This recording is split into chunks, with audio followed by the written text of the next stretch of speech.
Aksi demo mahasiswa yang tergabung dalam gerakan rakyat menggugat di Samarinda sempat diwarnai aksi saling dorong dengan polisi.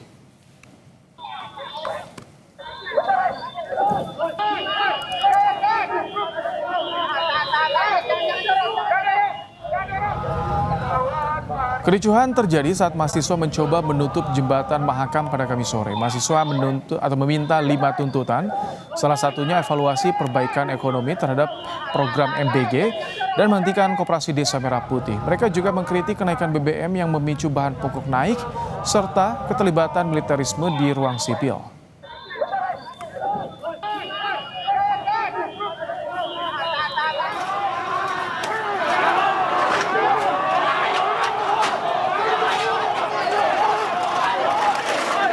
Mahasiswa yang tergabung dalam Himpunan Mahasiswa Islam atau HMI Cabang Kabupaten Subang, Jawa Barat menggelar unjuk rasa di depan gedung DPRD Subang. Unjuk rasa sempat ricuh saat demonstran berusaha untuk masuk ke gedung DPRD. Demonstrasi mahasiswa menuntut perbaikan ekonomi, pengusutan tuntas dugaan korupsi program MBG, hingga Undang-Undang Polri diwarnai kericuhan. Dapat pengawalan ketat polisi, mahasiswa membubarkan diri dengan tertib.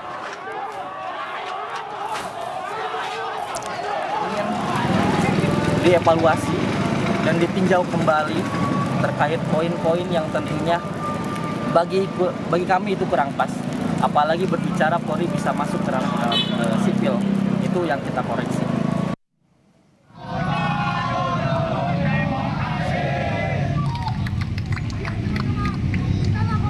Sementara itu, Himpunan Mahasiswa Islam atau HMI Bandung menggelar aksi unjuk rasa dengan menutup arus lalu lintas di Simpang Dago Cikapayang. Dalam aksi tersebut, mahasiswa minta 3 tuntutan, yaitu menghentikan program makan bergizi gratis, menolak Koperasi Merah Putih atau Koperasi Desa Merah Putih, serta membatalkan rancangan Undang-Undang TNI Polri. Aksi serupa juga digelar sejumlah mahasiswa di depan gedung DPRD Jawa Barat dengan tuntutan yang sama.